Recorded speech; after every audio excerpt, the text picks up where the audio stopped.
You're okay, ma'am. You're safe now. Can you look at me? They're still out there. We'll take care of it. Right now, we just need to get you warm. Dispatch, victim located. We're heading back to the vehicle. Easy does it. Lean on me.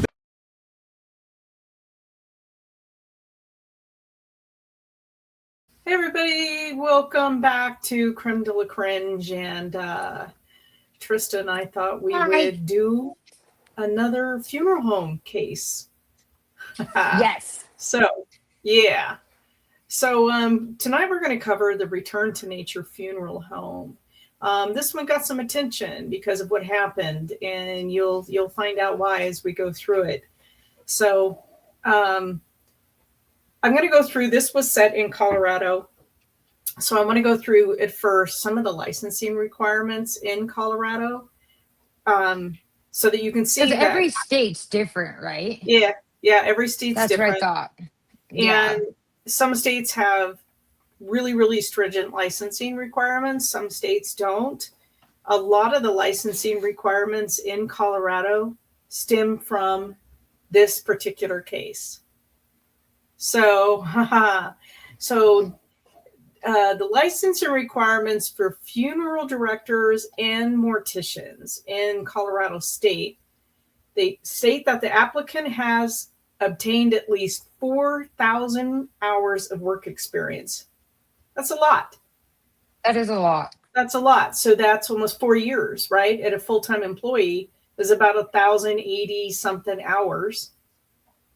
Wow. I'm thinking I'm equating that to federal government. Well, actually, it's probably 1,200 hours. 1,200 hours of work for a year is about. That's a lot. It's a lot. Let's see.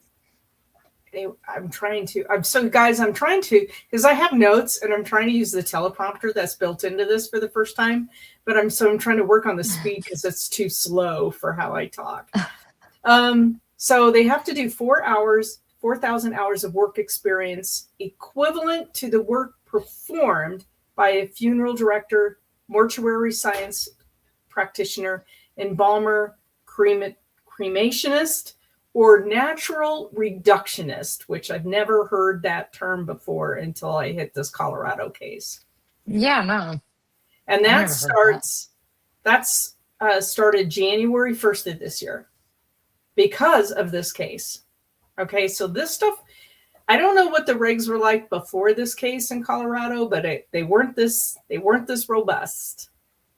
Okay. Hey. So let's see, kind of scrolling through some of this stuff that doesn't matter to our case, but they must meet the following requirements. They must have a peer-reviewed report and recommendation from a qualified peer reviewer. So what that means basically is that you have to you submit a report that what I imagine is that another funeral director would then say, they've met these requirements. I've watched them work within the scope of the regs and they're ready to go. And then it goes through a regulatory to the agency. And then they say, yeah, based on all of the findings, we find this person's ready to to get licensed. Okay. I actually think that's a good idea though. Especially with everything that, we're dealing with and waiting for certain reports to come out. If it comes out that it was that, I truly think that within operating anything, it's not just watching a video and saying, oh, you're good, go ahead. You need to show your supervisor or whatever that you know what you're doing. Right. I think it would just be good. You bet. I think and I can't believe it takes something like this case to enact the regs. Yeah. Why didn't we have this in place to begin with? So in this peer-reviewed report, they have to show that they have submitted or they have directed at least 25 funerals within the previous 3 years. And this teleprompter is going way too slow for me. I can't do it. I have to scroll over here. This is driving me crazy. I talk way too fast. No, yes. I understand that completely. Yeah. So we're going to get so they have to pay their fees. They have to do all of this stuff. So we're going to get to the actual funeral home and what happened. So this case kind of broke open on October 9th, 2023. So it's a pretty recent case. So there were search warrants that were served on this funeral home. And this, again, it's called Return to Nature. And you'll see why it's called that. It was in Penrose, Colorado. And the owner of the funeral home let the body of a woman decompose for 2 years in a hearse parked outside of the funeral home. Okay? No, outside the house he rented. So he's renting a home and he has a hearse parked out it with a body in it for 2 years. And people are like, what is that smell? I mean, come on. Okay? So the search warrant then leads to, let's go to the crematorium and figure out, why does he have a body here? Oh, he's a funeral director? Okay, we need to figure this out. So So then they go into the funeral home establishment and find the remains of 115 people inside in various states of decomp. Okay. At the time of this discovery, Colorado had some of the weakest regulatory requirements for funeral homes in the United States. They had no routine inspections. They had no qualification requirements. Nothing. Since then, they passed all this legislation we just talked about, saying, oh, maybe somebody should have actually some training on how to do this. Right. I think based on what happened here in Pocatello, that they probably need to nationwide go through a round of psychological testing as well. And like repeatedly throughout their career. Yes. Like not just like a one and done. No, because some of these people go a little haywire. I don't know why. Maybe it's the stress. Maybe it's dealing with grief of the families. I don't know. And I happen to know one of the guys I was in the service with, when he got out he did his like 6-year enlistment, and then he got out and became a funeral home director and absolutely was wonderful. But something goes wrong with some of these people. You know? I don't get it. I don't understand if it's like a financial thing or if it's like our last one where it was the mercury. You're going to find out. Oh, Lord. You're going to find out. Oh, okay. Yeah. Okay. So the owners of the funeral home are John and Carrie Halford, and they moved their business from Penrose to Colorado Springs about a year before the discovery of the bodies. So, but remember, the search warrant went to Penrose. They found the 115 bodies at Penrose. So they moved their business to Colorado Springs and left 115 people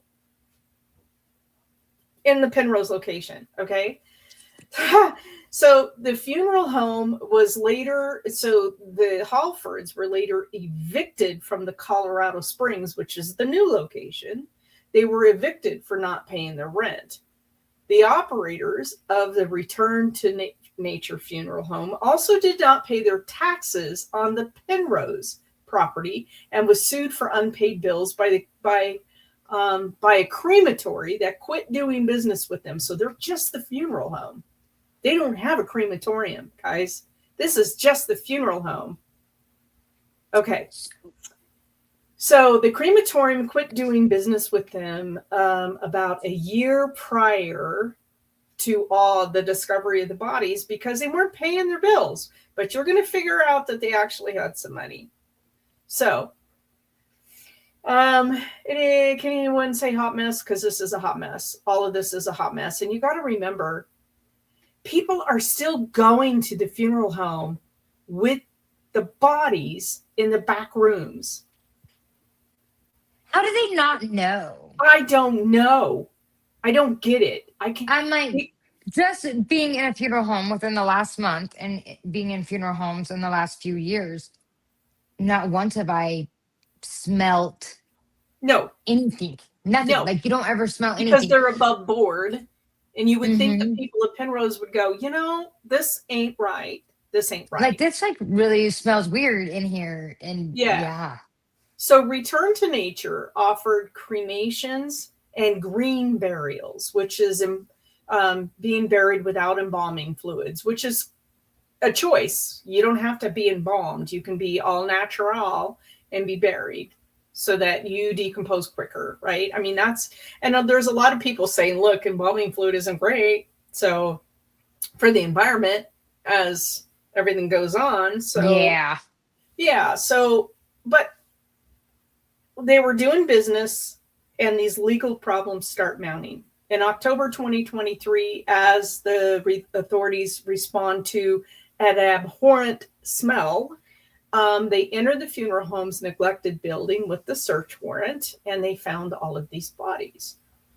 More than 120 families worried about their relatives could be among the remains started calling law enforcement about the case, saying, oh my God, my Uncle Fred, is he there?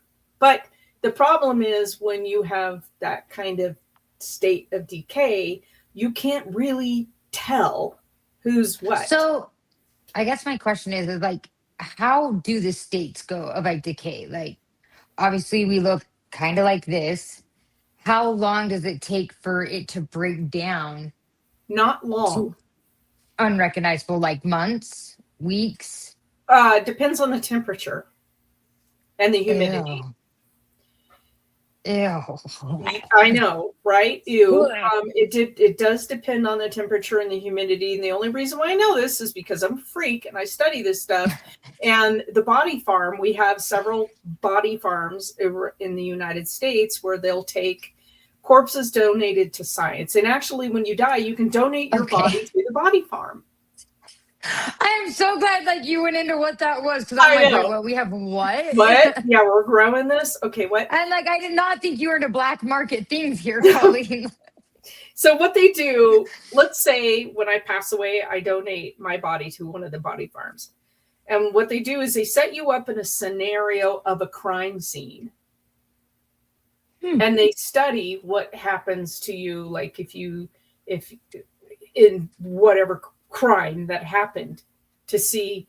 And that's how they come up with that our law enforcement then has all of the science behind, like what bugs come in and what this happens and what happens. Makes a lot of sense. Yes. So unfortunately, just on a side note, there's the body farm, and one of them's in Tennessee. And I've been reading about this for decades. Okay. But it got taken over by feral cats. The look on your face, it's real. It's true. Like this feral cat colony decided, wow, like there's food. Yeah, so they're trying to figure out how to deal with the feral cat colonies that have taken over. No. That is like my biggest fear is like dying and then my animal starving and eating me. Like, yeah, I know, that's mine too. Trust me, it's on my mind more often than you think since I live up here. Right. It's like people need to check in on me every day just to make sure that my dogs are not eating my feet. Okay. I would be worried about B. B would be the one that and she would be the one. She would be the one to do it. Yeah. So, okay. So anyway, the cops go in and they start trying to identify the remains of these poor people that are been left here. And they ended up having an FBI team that got deployed. And it's like the team that went into the tri-state, what we talked about in Georgia. Yeah. The FBI team actually got deployed, and they're a team that's trained on mass casualty events. So they come in with trailers. See, that's really cool. Get out. Okay. Love you, bye. Trailers, tents, Tyvek, the whole 9 yards, right? So yeah, they described it. The sheriff, his name is Alan Cooper. He described the scene as horrific, and he said that the bodies were stacked atop each other. There were insects. Many of the bodies were too advanced to identify in the so among them, let's see, where are we? And this is where I'm like, we need to go back to the olden days. take me out back and set me on fire. I know, right? Because So, you at least know that you're getting what you wanted. well, I know, and it's the same thing that happened here at Downard Funeral Home. Is they had to go in full hazmat gear. So you're talking level A Yeah. suits. So you're completely, you have you're respirated with a tank on the back because you have to go into a hazmat suit because It's bad. It's I can't biohazard even, everywhere. we would be kicked off if I described how bad it is. So we're not going to describe it, but No. the Just bodies imagine were, like the worst of the worst and then some. and then some. They found there was bodies stacked on shelves, left on gurneys, stacked up on top of each other, piled in rooms. So there was no indication that state regulators ever visited the site or contacted the owners until more than 10 months after the funeral home's registration expired. Yeah, state lawmakers, this was in 2025, gave the regulators the authority to inspect funeral homes without the owner's consent, but no additional money was provided for the increased inspections. So the state Office of Funeral Home and Crematory Registration reported that they acknowledged there was a problem with the funeral home. And the owner claimed he practiced taxidermy, and that's what the smell was. Nobody went in to find out. There were complaints to the regulatory agency, and nobody would walk in to find out. And I have to tell you, though, because I used to inspect these facilities, that I'm not sure I'd want to walk in there either. No, but I'm like, I But think you have to. It's your people job. know, like, you would think after that amount of time that someone knows that smell. Yeah. Because it's a very distinct smell. Yes. Taxidermy doesn't cut it. You know that. No. I know that. We live in a state where we have a lot of taxidermy here. Yeah. So allegedly, Halford tried to conceal the improper storage of the bodies. A document, let's see, there was a document and a second document on October 5th, which was a notice for Halford to cease and desist operating at the Penrose site are the only known correspondence sent by state officials to return to nature. So there's all these problems, and they get letters, cease and desist. Well, they'd already cease and desist because they abandoned the building and left the bodies there. Yeah. They went up to Colorado Springs. John and Carrie pleaded guilty to piling up 190 bodies, ultimately, is what they found, in a room temperature building. And I have to tell you, when you go and you look at the newspaper articles for this case, you had grieving families all over the outside of the perimeter with signs, and they're so angry. But this gets better. So over the years, as people were paying them for funerals and all of this stuff, and they weren't sending the bodies to the crematorium, they were using the customers' money, some $900,000 they got in pandemic relief funds, and the customers' money to buy laser body sculpting treatments, cars, trips to Vegas. They bought $31,000 in cryptocurrency and all kinds of luxury items. They got $900,000 in pandemic relief because a lot of the people who died were from COVID in that funeral. Well, I mean, and even if they weren't, they were. Yes. So yeah, they were sent to trial. This went to trial. And as the date approached for trial, the community, just like ours, was ticked. And as the trial date approached, they finally asked to change their plea from not guilty to guilty. And the victims, thankfully, which I think is really important, even though they changed the plea, the judge allowed victim impact statements to be heard. good. And they were, so they had all of this, all of the families were able to just drill into these people and tell them what they felt. And in the plea agreement, it stipulated that the prosecutors will not request over 15 years imprisonment. They were charged with more than 200 charges of corpse abuse, theft, forgery, and money laundering. And they had to pay $950 million to the families whose loved ones were mishandled, whose remains were mishandled. So the judgment was considered symbolic because they're probably never going to come up with that kind of money. They're in prison doing their sentence now, but this was the catalyst for Colorado to change all of their regs and start actually inspecting, which blows my mind that this went down around COVID, because I was inspecting crematoriums and funeral homes. So wait a second. In How 2000. long did that happen after ours? Like what?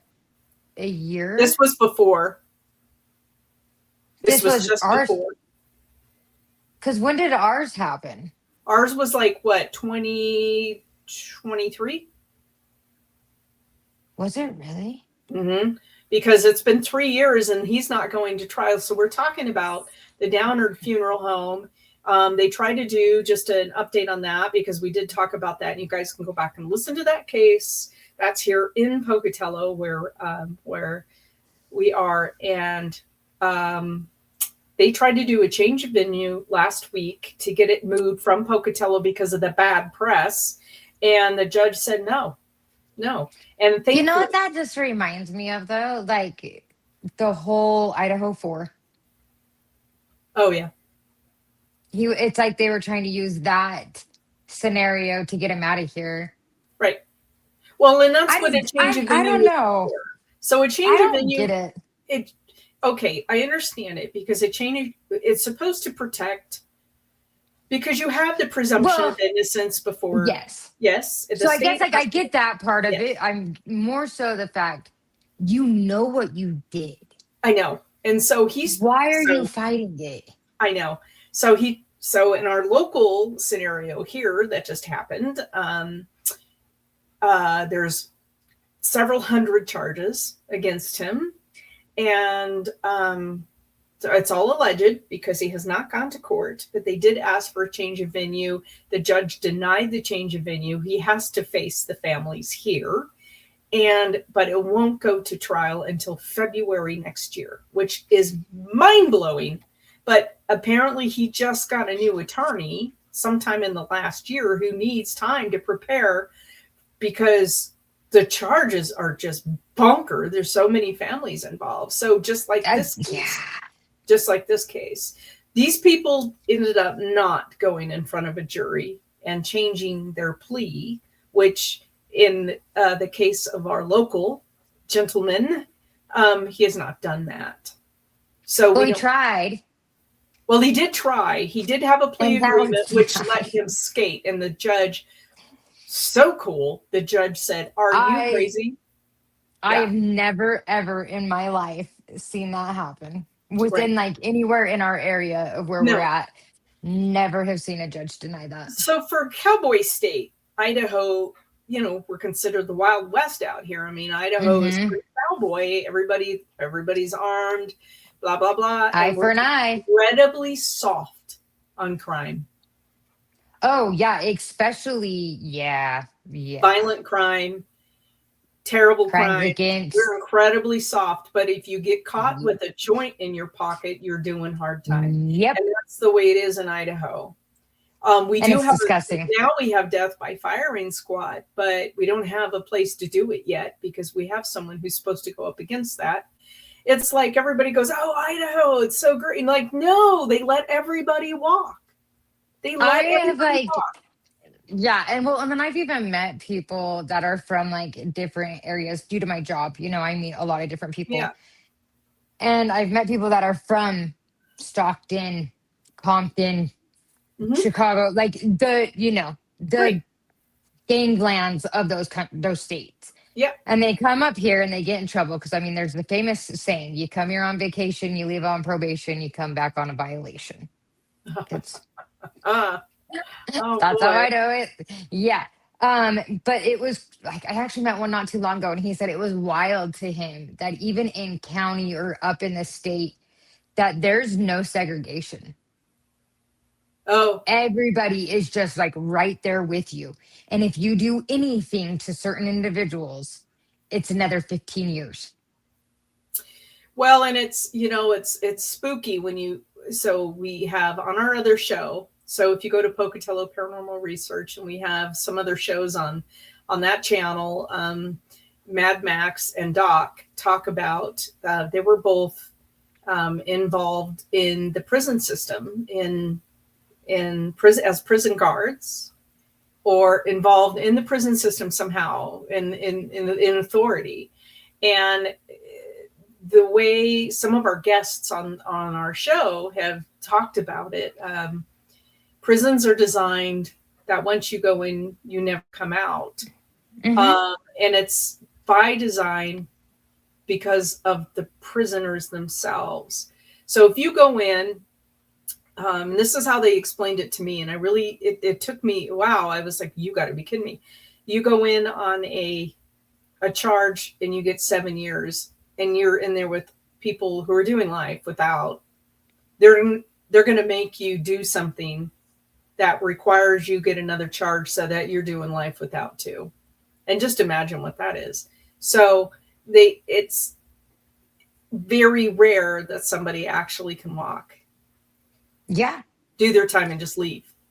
And I've met a few, but it's very few and far between. Very few. And yeah, I've met a few, but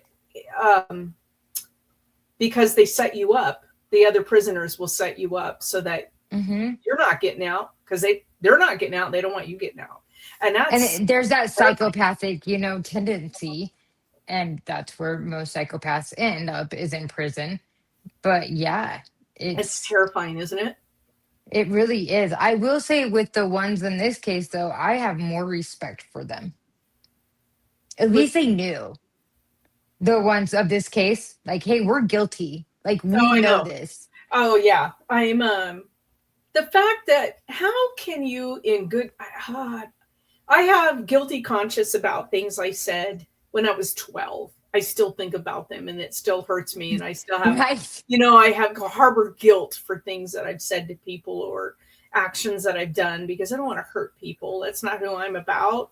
I mean, sometimes we all do it, but how do you take money from a grieving family and then go get body sculpting?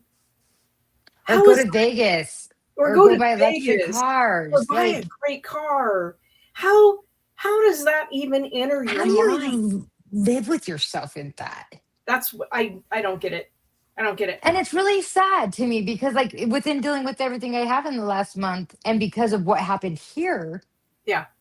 It's like you want to go all the way to the crematorium with your loved one to make sure that it's your loved one going in and your loved one coming out. And that is not okay, because I don't think people should see stuff like that. No, you're not prepared to see what I would see doing inspections.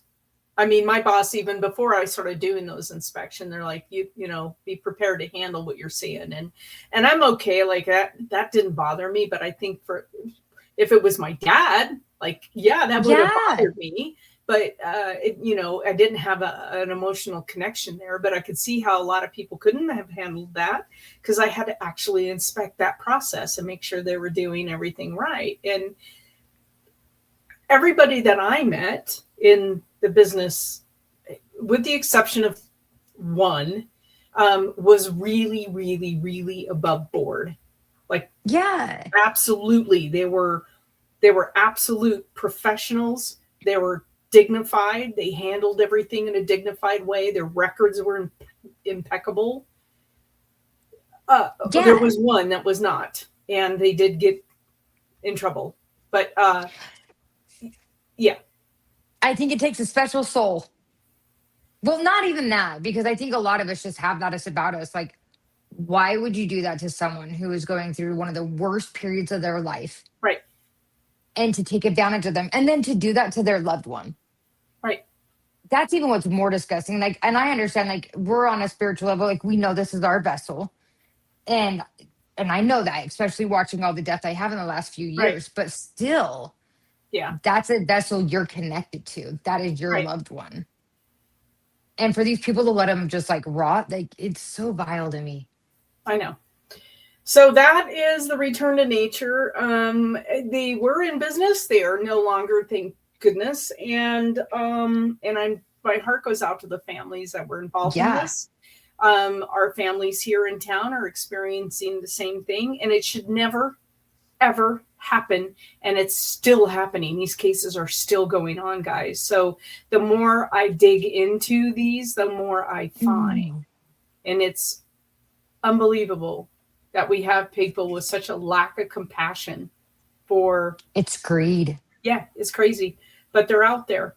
Let us know if you've ever heard of this case, if you've heard of anything going on in your town, because I'm still researching stuff. I'm always trying to dig into, I'm sorry, I didn't mean to say that. I'm always trying to read more cases that I didn't mean to go there. So because this is just it's mind blowing to me. I have another case that it's done and I'll bring it to you.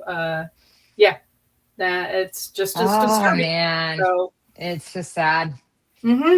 Yeah. Well, there you go, guys. There's another one for Creme de la Cringe, and we will catch you next week.